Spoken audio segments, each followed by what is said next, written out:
소병돈입니다. 작년에 이어서 여러 선생님들을 올해도 다시 그 영상으로 비대면으로 만나뵙게 돼서 반갑습니다. 한 해 동안 여러분들의 강령하심을 여쭈면서 오늘 제가 여러분들과 같이 살펴볼 부분은 한시 백일장에 관하여 하는 이러한 제목을 갖고 40분짜리 수업을 2개를 비대면으로 해보도록 하겠습니다. 올해도 벌써 여러 곳의 그 문화원이든지 또는 각 기관에서 한시 백일장을 개최한다는 소위 한시 백일장 개최 공문, 즉 통문을 여러분들이 받으셨는데요. 우선 한시 백일장, 백일장의 그 역사에 관해서 한번 짚어보고 다음으로는 구체적으로 여러 가지 사항에 대해서 살펴보도록 하겠습니다. 백일장의 그 역사는 고려 광종 9년, 그러니까 서기 958년에 중국에서 귀화한 쌍기라는 사람의 그 청에 의해서 과거 제도가 이제 실시가 되는 그러한 것이 백일장에 그 개최하게 된 그 첫 번째의 일이 되겠는데요.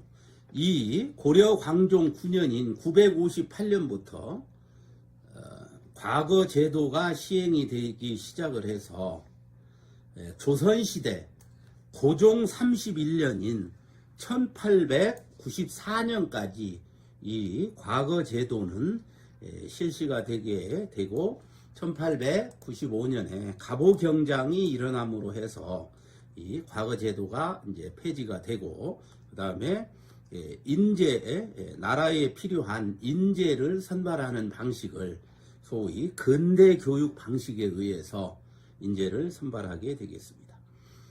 백일장이라고 흰백, 날일, 마당장자인데요. 이 백일장이라고 하는 말은 바라볼 망자, 달월자, 마당장자, 망월장이라는 말과 그 상대가 되는 말인데요. 망월장이라는 말은 그 옛날에 그 친목을 도모한다든지 할 때에 그 달을 바라보면서 친교가 있던 이런 분들이 저녁에 모여서 이제 글을 짓고 또는 그 지은 글을 서로 토론하고 감수하는 이제 과정을 거쳤는데 이것이 달을 바라보고 즉 저녁에 어둠을 있는 때에 하다가 보니까 의도하지 않았던 소위 여러 가지 문제점들이 이제 생겨남으로 해서 이것을 낮에 밝은 대낮에 이러한 그 시험을 쳐보도록 하자 해서 백일장이라는 말이 이제 생겨나게 됐습니다. 백일장이라는 말이 생겨나게 됐는데 우리 역사상 최초의 백일장은 조선왕조실록을 보면 조선 태종 14년, 그러니까 서기로는 1414년이 되겠습니다. 태종 14년은 1414년 7월 17일 날에 그 태종께서 성균관을 이제 직접 찾으셔서 침림하셔서 이제 성균관에 있는 그 선현들께 예를 올리고 그 다음에 이제 성균관에서 추시를 통하고 성균관에 공부하러 왔는 것은 이제 거자, 살 거자, 아들 자자, 거자라고 그러는데 이 거자들을 이제 에게 글을 짓도록 이제 하셔서 그 당시에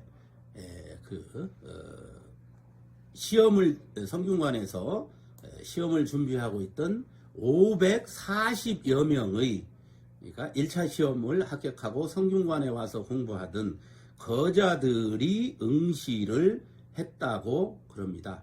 그래서 그때도 이제 망월장이 돼서 그 태종께서 아침에 그 7시에서 9시 사이에 이제 환궁하셨다는 기록이 그 실록에 이제 보이는데요. 이것이 1414년 태종 14년에 치러진 성균관에서 그 유생들을 상대로 치러진 것이 첫 번째 백일장의 역사가 되겠습니다. 그런데 이 백일장은 망월장, 달을 바라보면서 시문이나 문장을 겨루는 망월장이라는 말에 그 문제가 있어서 낮에 실시해서 백일장이라고 한다. 이것의 역사는 거슬러 올라가면 고려 광종 9년 서기 958년 중국에서 귀화한 쌍기라는 사람이 고려 광종께 인재 선발 방식을 국가 시험으로 실시하자는 것이 바로 과거제의 시작인데, 여기서부터 그 백일장이라는 말이 이제 그 과거제로부터 탄생을 하게 되고, 이것이 1894년 고종 31년 때까지 과거제도가 명맥을 이어오게 되고, 1895년 갑오경장으로 이제 근대식 제도들이 폐기가 되고, 새로운 그 교육이나 국가인재 선발 방식이 바뀌면서 이 과거제도가 이제 폐지가 됐던 것입니다. 오늘날 이 그 한시 백일장은 이 1894년도에 과거가 이제 폐지가 되면서, 그 다음에 국자, 우리 그 국민들 국가에서 쓰는 글자가 이때를 계기로 해서 이제 20세기 들어오면서부터는 한문에서 한글로 바뀌는 대전환의 이제 시대가 돼서 독립신문이라든지 뭐 한성순보라든지 이런 신문들이 창간이 되면서 주로 한글로 신문이 이제 발행이 되고, 이러면서 한문이 국자의 위치에서 한글에게 밀리는 이제 결과가 오게 되는데요. 그렇다면 이제 한글에 밀리는 것뿐만이 아니고, 이 한시 문학에서 이 한시 부분도 완전히 없어졌다든지 이러지는 않고, 이 백일장에서 1927년 동아일보 12월 31일자를 보면, 요즘도 뭐 그런 게 있습니다만은 신춘문예를 발표를 하는데, 그 신춘문예를 발표를 하는데 여기에 보면 단편소설 당선작 두 사람에게 상금을 각 25원씩을 이제 지급을 합니다. 이것이 1927년 12월 31일자 신춘문예 결과를 이제 공표하는 건데요. 이때에 그 한시 부분이 있었는데, 한시 부분에는 그 입상자 21인에게 상금을 그때 돈으로 2원씩 지급을 합니다. 이래서 그 신춘문예에서 한시가, 그리고는 이 동아일보를 보면 1930년대에도 신춘문예에 한시를 공모를 합니다. 그래서 그런 걸 보면 1930년대까지는 동아일보사, 그 유수의 신문인 동아일보사에서 신춘문예에서 한시 부분이 이제 있었다 하는 것을 알 수가 있고요. 그 다음에 현재 전국의 그 백일장은 정확하게는 몇 개가 되는지는 일단 횟수를 지나봐야 아는데, 통상 요 근래 3, 4년을 기준으로 보면 60개에서 70개 정도의 한시 백일장이 이제 생겼는데요. 지금은 백일장도 이제 여러분 잘 아시다시피 역병으로 인해서 사람이 모일 수 없으므로 글을 투고받아서 하는 지상으로 지상 백일장이 많습니다. 그래서 이제 지상 백일장이 60개에서 한 70개 정도의 1년을 지나다 보면 하고 있는데요.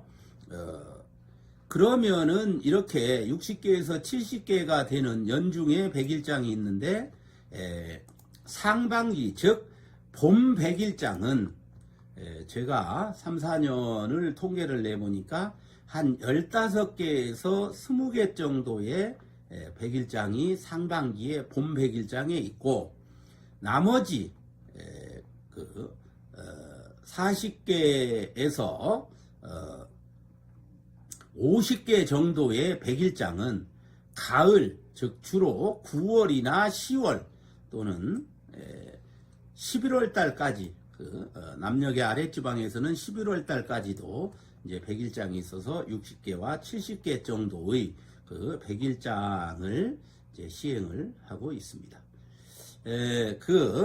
이런 백일장을 보면은요, 우선 여러분들께서 제일 이제 관심을 가지는 요번 어느 지역 백일장에는 누가 와서 심사, 즉 고선을 하는가 하는 이제 거의 최대의 관심사에 이제 가까우신데 제가 한 70번 정도의 고선관의 경험을 빌어서 근래 한 10년 정도의 통계를 보면 지금 우리나라에서 백일장을 했을 때는 전국에서 한 20문에서 25분 정도의 시관들이 계십니다.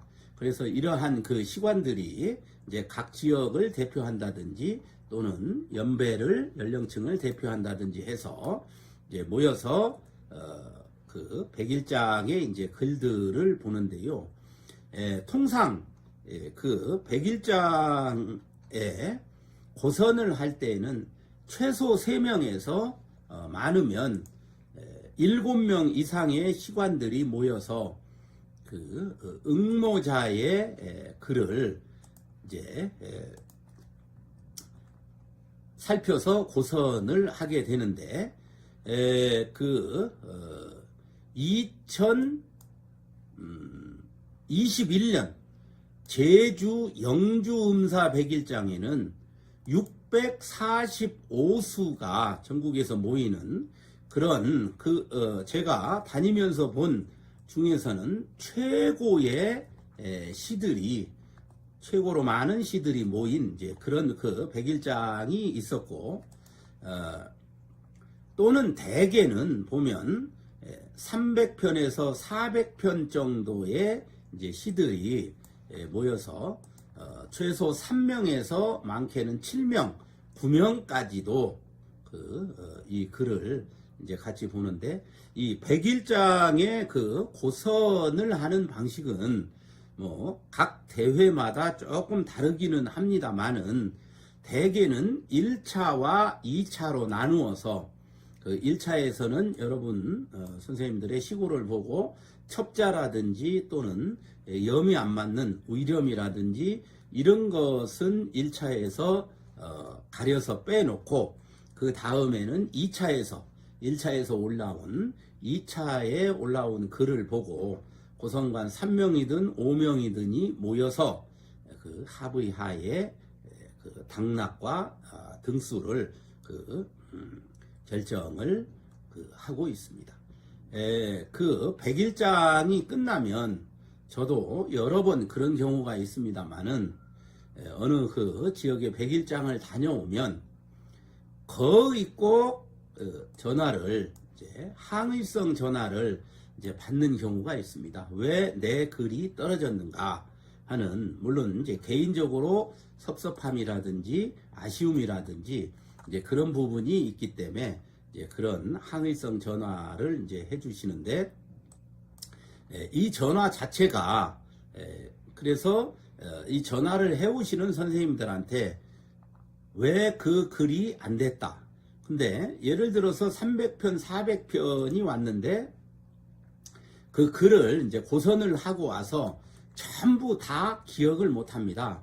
그러면 내 글이 어떻게 됐는데 이 글이 왜 입상권에 들지를 못했습니까? 하는 전화가 이제 주로 오거나 또는 이제 서신을 통해서 제 연구실이라든지 집이라든지 이런 부분으로 이제 서신으로 보내주시는 이제 경우도 있는데 이제 그런 글들을 받아서 보면 거의가 다 백일장의 문제라든지 시제의 문제라든지 운자의 문제 이런 것보다는 내 글이 왜 떨어졌는가 하는 지극히 개인적인 그 물음을 주십니다. 그러니까 이제 성의를 들여서 이제 다해서 글을 제출을 하셨는데 떨어졌기 때문에 왜 떨어졌는지 이것을 이제 다음에 어떤 공부를 삼기도 하고 또는 이제 우선 궁금하시니까 하시는데 이러한 부분은 바람직하다 바람직하지 않다 하는 것을 제가 결정드려서 말씀드리기보다는 여러 선생님들께서 오늘 이 수업을 한번 들으시고 백일장은 이러이런 방식에 의해서 고성관들은 어떠한 절차에 의해서 심사를 한다 하는 것을 참고를 해 주시면 아마 좀 시간이 여러분들이 그러한 편지를 주신다든지 전화를 주신다든지 하시기 전에 한 번 더 생각을 하시지 않을까 하는 그러한 생각도 이제 가져봅니다. 그러면 백일장 시의 시제를 이제 좋은 점수를 얻기 위해서는 이제 분석을 해봐야 되겠는데요. 백일장 시의 시제를 분석하기 위해서는 우선 백일장 개최 기관을 파악할 필요가 있습니다. 근래는 주로 문화원이든 또는 뭐 어떤 지역의 시든지 이런 곳에서 백일장을 주로 이제 주관하는 기관이 되고 혹은 서원이나 향교나 또는 문중이나 사찰 이런 곳에서 백일장을 이제 준비도 하는데요. 왜 이 말씀을 드리냐 하면 백일장 시의 시제를 분석하기 위해서는 어느 기관에서 주관을 하는 그 백일장인지를 먼저 파악하실 필요가 있습니다. 그래서 문화원 같은 경우에는 그 문화원이 있는 지역, 즉 어느 시에 주로 그 시에 관한 경물이라든지 경치라든지 풍광이라든지 이런 부분들이 잘 들어가야 하는 그러한 점이 있고요.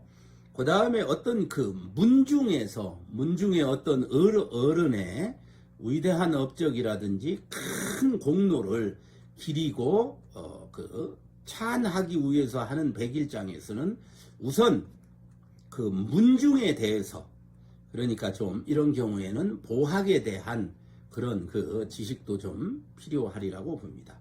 문중에 대한 소상하면서도 또 어긋나지 않는 자세한 이제 그런 것이 필요하고요. 그 다음에 제가 한 두서너 번 받는 사찰에서 백일장을 주관하는 경우가 있습니다. 그것은 불교의 얘기를 떠나면 사찰에서 주관을 하기 때문에 시제와 멀어지는 경향이 있어서 어느 기관에서 이 백일장을 준비를 하는지 그거를 좀 먼저 파악하시라는 말씀을 드리고요. 그 다음에 서원이나 향교에서 백일장을 주관하는 경우가 있습니다. 그러니까 서원이나 향교 같은 경우는 특히 향교는 우리나라에 234개의 향교가 있고 이제 서원에서 백일장을 주관하는 경우에는 그 서원 고유의 또는 특정한 지방의 특색, 향교도 마찬가지입니다만은 이러한 부분들을 소상하고 또는 다른 지역과는 좀 다르게 기술을 하셔야만이 좋은 고성관들에게 좋은 점수를 이제 받을 수 있는 그러한 조건이 되겠고요. 그 다음에 백일장 시의 이제 아까 말씀드렸는 시제를 분석해 보면은요, 백일장을 많이 하지만 우리가 공문을 통문을 보면 거의 대다수가 이것이 문화원이나 문중이나 서원이나 향교에서 주관을 하지만 그 시제를 분석해 보면 옛날에 의병 활동을 했던 이제 이런 어른들, 즉 위국 충절이죠. 위국 충절에 관한 이제 이런 거라든지 또는 위국 충절은 아니지만 경학이나 성리학, 도학에 빼어났던 이제 그러한 어른들에 관한 이러한 그 시제가 나오는 경우가 있고, 의외로 풍경이나 경치를 노래하는 풍월에 관한 이런 백일장은 1년에 6, 70개 중에서도 거의 한두 개 정도밖에는 없고, 그 다음에 문화원이나 향교나 서원에서 주관을 한다면 그 지방의 역사에 관한 것에 대해서 백일장 시제로 삼는 경우가 있습니다. 특정한 산이라든지 강이라든지 이제 이런 부분이 있기 때문에 이런 부분에서는 좀 남다르게 그 지방의 이제 특산품이라든지 특정 인물이라든지 이런 부분들을 언급을 해 주시는 것이 이제 좋겠습니다. 그 다음에 또 이제 이렇게 여러분들이 시를 작성해서 내시면 백일장의 입상자를 선정하는 원칙에 대해서 말씀을 드리겠습니다. 이 부분도 세세하지만 등락을 결정하는 요인이 몇 개 있기 때문에 세분해서 말씀을 드리겠습니다.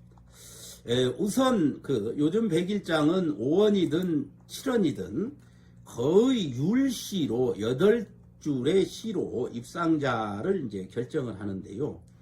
이 입상자를 결정할 때 한 줄에 두 점씩 비점을 찍습니다. 그래서 이를테면 7원시 같은 경우에는 두 번째 글자와 다섯 번째 글자에 잘 됐을 때는 한 줄에 2점을 찍어서 한 줄에 2점이 되는 거예요. 근데 많은 분들이 7자 중에서 왜 두 번째 글자와 다섯 번째 글자에 점을 찍는가 하는 이제 부분에 관해서 저한테 개인적으로 여쭈시기도 하고 이러시는데, 그 이유는 7원시는 대개 넉자와 석자, 상사자, 하삼자로 끊어서 보는 경우가 많습니다. 그래서 두 번째 글자에다가 점을 찍는다는 의미는 위에 넉자, 상사자의 문장이 순탄하게 이루어졌다는 의미입니다. 그 다음에 다섯 번째 글자에 또 점을 찍는 이유는 상사자에 이어서 하삼자인 5, 6, 7번의 글자가 완만하게 한 글자가 이루어졌다는 그런 의미로 해서 네 번의 상사자 중에서 두 번째, 하삼자 중에서 다섯 번째 글자에 점을 찍으면 8줄이기 때문에 16점의 점수가 나옵니다. 16점의 점수가 나와서 만점인 경우에는 한 줄에 2점씩 해서 16점의 만점이 나오게 돼 있고요. 그 다음에 이 비점이 아니고, 그 다음에 관주라는 게 있습니다. 관주. 관주라고 하는 것은 어떤 줄에 이렇게 표시를 하는데, 구수를 이제 꿰다는 얘기가 되는데, 이런 표시가 있으면 이것은 이 동그라미 하나에 3점으로 계산을 합니다. 그래서 제가 6, 70번에 고선을 해봤지만 근래 한 10년 정도, 10년, 15년 정도에서는 관주가 나오는 경우를 한 번도 보지를 못했습니다.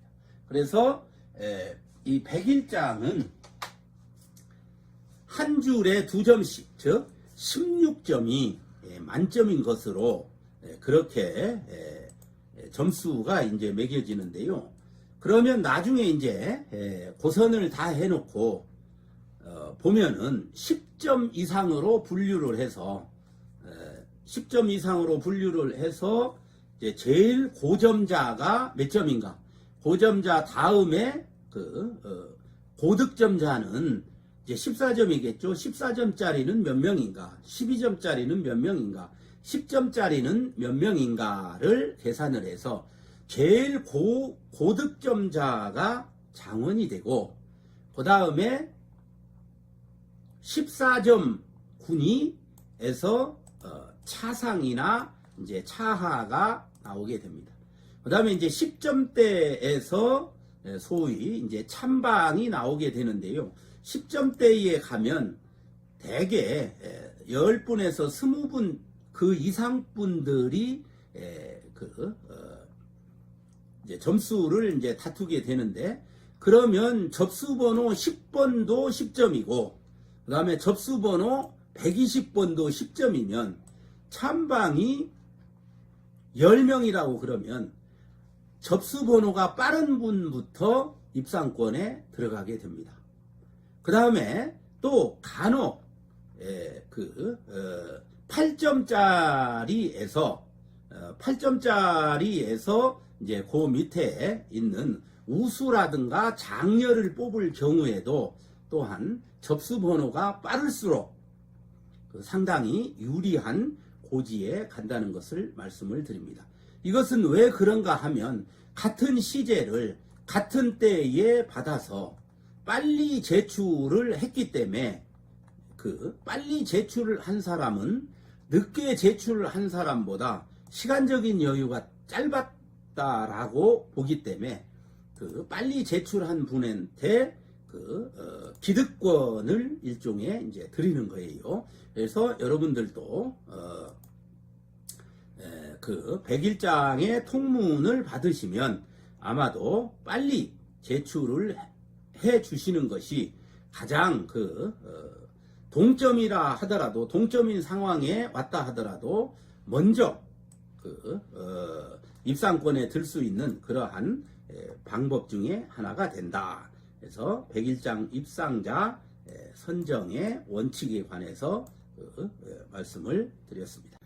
다음으로는 백일장의 아분을 분석해 보도록 하겠습니다. 운자를 낼 때는 전통적으로 춘양 추경의 원칙이 있습니다. 그래서 봄에는 변양자의 통에 있는 글자를 많이 쓰고, 여기에는 뭐 향기향자라든지 이런 글자가 있기 때문에 아마 그런 것 같고요. 추경, 가을에는 아무래도 뜻정자라든지 이러한 소리성자 같은 운자가 있는 별경자의 운자를 많이 써서 옛날부터 춘양 추경의 원칙이 있다는 것을 염두에 둬 보시면 좋을 것 같고요.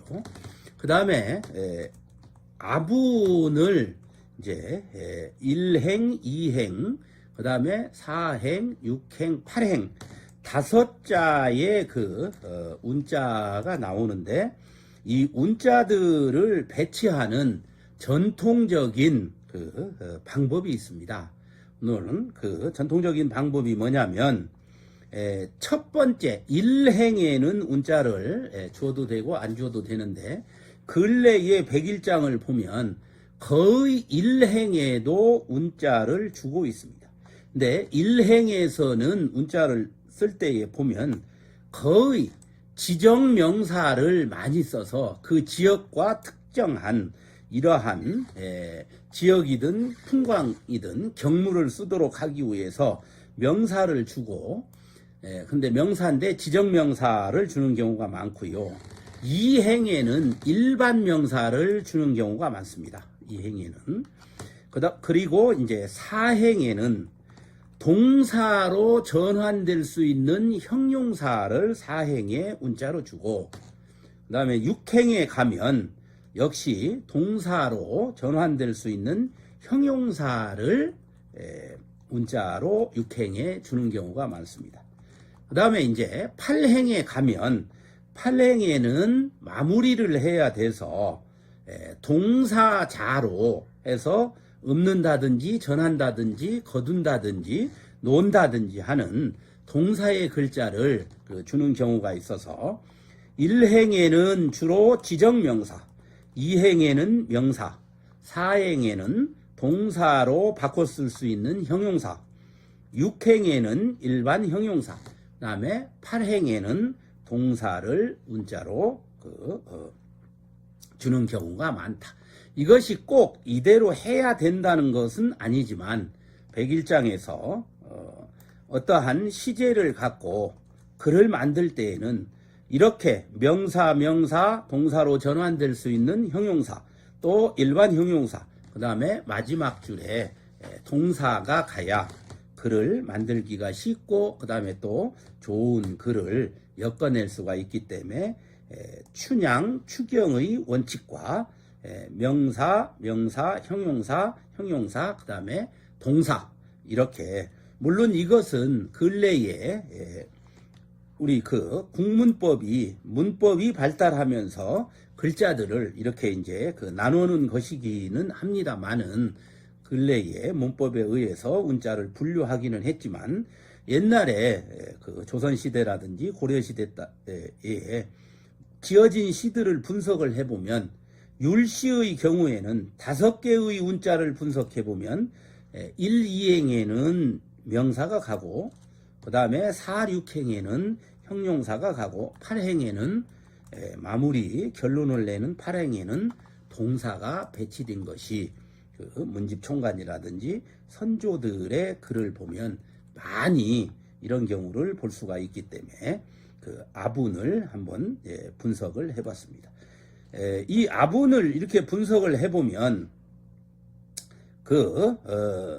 사행과 육행, 즉 대꾸를 맞추는 3, 4, 5, 6의 운자는 물론 이제 동사로 전환이 될 수 있는 형용사의 글자들을 갖고 이제 운자를 쓰기는 합니다만은 자칫 문법상으로만 본다면 형용사가 사행과 육행의 마무리 글자에 오기 때문에 글자의 어떤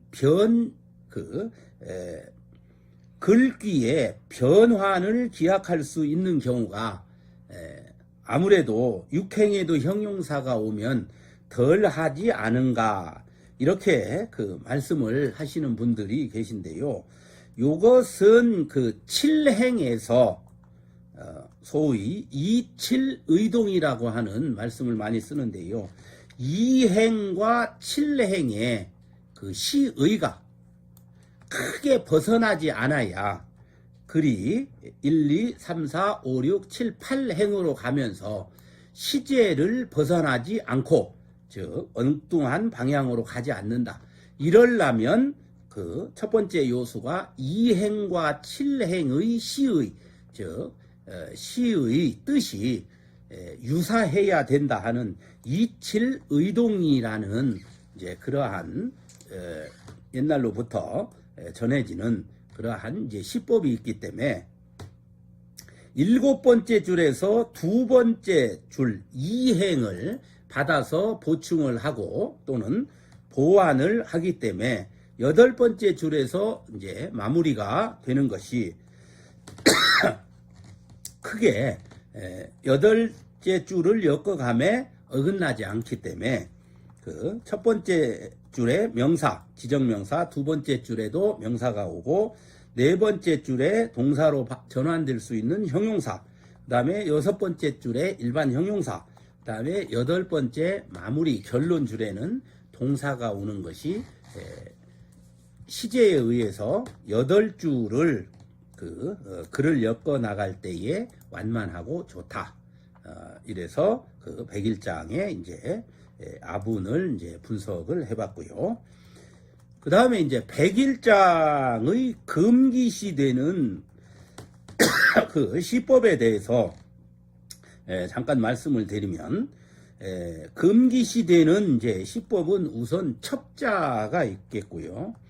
두 번째는 뭐 백일장뿐만이 아니고 근체시에서는 다 마찬가지긴 합니다만은 평측, 즉 평측이 안 맞는 거, 위렴이 되는, 염이 틀리는 이제 그런 경우가 있고, 3, 4행, 5, 6행에 부대, 대를 이루지 못하는 이제 그런 경우들이 백일장의 이제 금기 시법이 이제 되겠고요. 그 다음에 옛날 그 시들을 보면 3행, 5행, 7행, 즉 바깥짝에 있는 글들이 어떤 글들을 보면 학스를 옛날 시에는 용인하고 있는 이제 그런 경우들이 있습니다.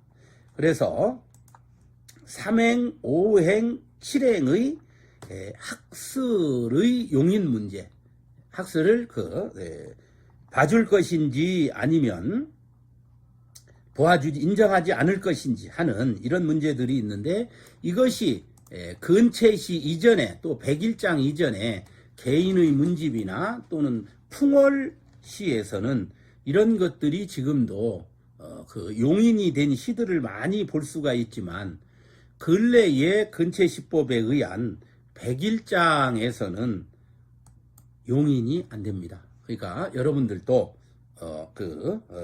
3행, 5행, 7행에서 학설에 문제가 걸리는 것으로 애를 써서 지으신 그 시들이 탈락하는 일이 없도록 각별히 주의를 좀 가지셨으면 좋겠고요.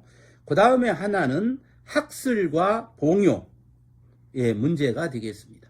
학설이나 봉요의 문제는 꼭 백일장뿐만이 아니고 근체시에서 전부 다 꺼리는 요인 중에 이제 하나가 돼서 학설과 봉요가 발생하지 않도록 하는 것도 역시 여러분들께서 깊이 다시 한번 살피시는 게 좋겠고, 그리고는 매우 드문 경우이기는 합니다만은 8줄의 첫 번째 글자가 평이든가 또는 측 8줄의 첫 번째 글자들이 평성이나 측성으로만 이루어진, 그러니까 평두나 측두 같은, 이것은 의도하지 않았는데도 이것은 글을 다 지어놓고 여러분들께서 다시 한번 평두와 측두에 대해서는 이제 살펴볼 필요가 있고요. 그 다음에는 고평이 문제가 되는 경우가 있습니다. 이 고평이 문제가 되는 경우는 제가 고선을 해본 그런 경우를 보면 상체를 시도했다가 이제 상체가 온전하게 이루어지지 않음으로 해서 6번 자가 고평이나 고측이 되는 그런 문제가 있는데, 이러한 문제 역시 여러 선생님들께서 주의 깊게 글을 정서하시기 전에 한번 살펴볼 그러한 문제점인 것 같습니다. 잠시 쉬었다가 계속하도록 하겠습니다.